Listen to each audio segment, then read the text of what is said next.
السلام عليكم، اهلا بكم حبايبي. ان شاء الله النهارده هنعمل مع بعض كيكه جميله جدا. هنعمل كيكه باكستانيه بالسمسم. زي ما انتم شايفين معايا كده، انا معايا 3 بيضات. البيض ده حجمه كبير فانا حاطه 3. لو البيض بتاعك حجمه صغير حطي 4.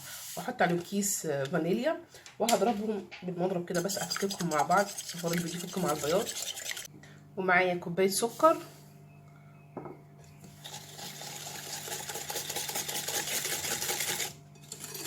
هضيف معايا كوبايه الا ربع زيت، وهضيف معايا كوبايه ونص حليب،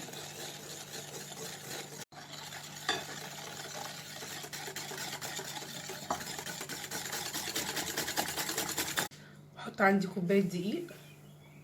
طبعا انا بنخلها بس عشان خاطر افرغ الهواء، طلع الهواء فيها في وسطها يعني، يبقى الدقيق بتاعي حلو، وفي نفس الوقت لو في اي تكتلات تروح وتدي انتفاخ للكيك بتاعي.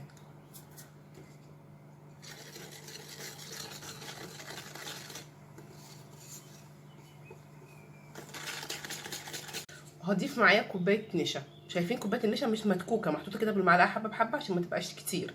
تمام.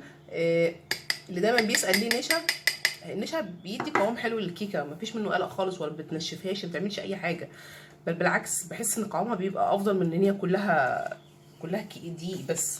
فاهمين؟ فيعني حطوها ما تقلقوش، لو مش عايزه تحطي استغني عن الكوبايه دي بكوبايه دقيق بس. في الاخر خالص لما تيجي تشوفي بقيه الدقيق الفاضل ممكن تقللي شويه في الدقيق.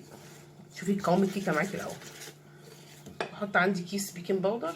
طبعا البيكنج باودر من الحاجات الاساسيه اللي لازم تتنخل، لانها بتبقى مركونه بيبقى فيها رطوبه بتعمل تجمعات كده. هضيف كمان كوبايه الا ربع دقيق. يبقى كده الدقيق بتاعي كده خلاص.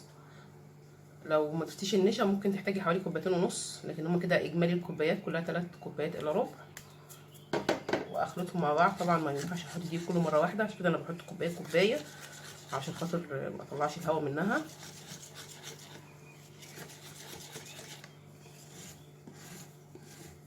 خلاص كده شايفين خلطت وشايفين معايا القوام بتاع الخليط بتاعي بتاع الكيكه بتاعي خفيف مش تقيل، بس هو كده خلاص جاهز. نجيب مع بعض بقى الصينيه ونجهزها. عشان نبطن الصينيه انا هبطنها بزيت، لو انت عايزه تبطنيها بسمنه او بزبده يكونوا سايحين، ما يكونوش جامدين. يعني اي صينيه عاديه ممكن تحطي الزبده وتعملي بيها، لكن في الحاله اللي زي دي عشان خاطر يكون سايح، عشان خاطر تضمني ان الصينيه كلها يكون جالها الزيت عشان تمسك السمسم. شايفين انا بعملها كلها، والحته الوسطانيه دي مش شرط برضو الشكل دوت، ممكن اي شكل تحبيه استخدميه، بس لما تكون كمان الصينيه فيها كسرات وكده يعني زودي شويه في الزيت وخليكي تلف عليها كذا مره عشان تضمني انها دخلت في كل الكسرات اللي فيها او الرسمه اللي فيها دي. تمام.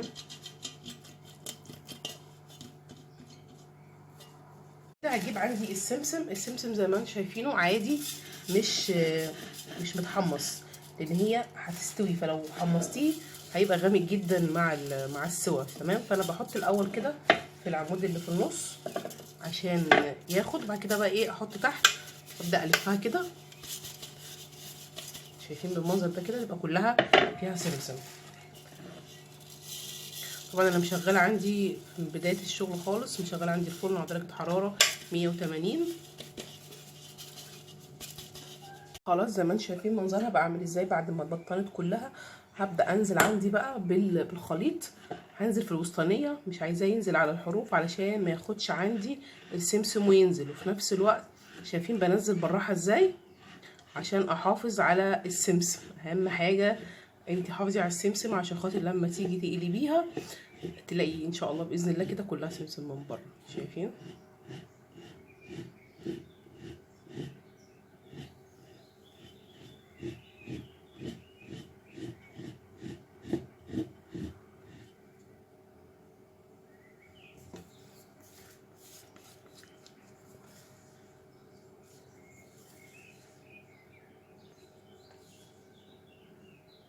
خلاص هدخلها عندي الفرن على درجه حراره 180 اللي انا قلت لكم شغاله من البدايه، ونرجع نشوف شكلها النهائي.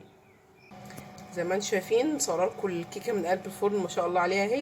ادي شكل الكيك بتاعنا بعد ما طلع من الفرن. زي ما انتم شايفين طبعا شكل الانتفاخ واختلاف يعني. هسيبه لغايه لما يهدى عشان اعرف اقلبه، لان لو قلبته هو مش بارد مش هنقلب، بالذات لما اكون قلب فيه كسورات يعني. وزي ما انتم شايفين شكلها بعد ما قلبتها هشه جدا وارتفعت كتير وكانت سايله. هنقطعها بقى مع بعض كده، طبعا زي اي كيك. اقطع بالسكينه تكون مشرشره شويه. طعم السمسم فيها جميل قوي على فكره، برضو لسه ما بردتش قوي. شايفين من جوه عامله ازاي، ولونها ابيض، هشه جدا، جميله جدا، طعمه جدا. اكل انا دي بقى جدا جميله قوي. ان شاء الله لما تجربوها تعجبكم. انتوا عارفين ان انا بحب اجرب، ولما بتكون حلوه بالامانه بقول انها حلوه، بس هي جميله جدا وهشه جدا وطعمها لذيذ. والسمسم مدي طعم قوي مع القرمشه. ده اللي بيحب السمسم بقى كمان بيحس بالقرمشه بتاعته مع الاكل بتاع طعم الكيكه نفسه من جوه بيبقى جميل. ان شاء الله لما تجربوها هتعجبكم وتعجب اولادكم. ما تنسوش بقى تعملوا لايك على الفيديو، تعملوا اشتراك في القناه، وتكتبوا لنا كومنت حلو منكم. اشوفكم على خير. السلام عليكم ورحمه الله وبركاته.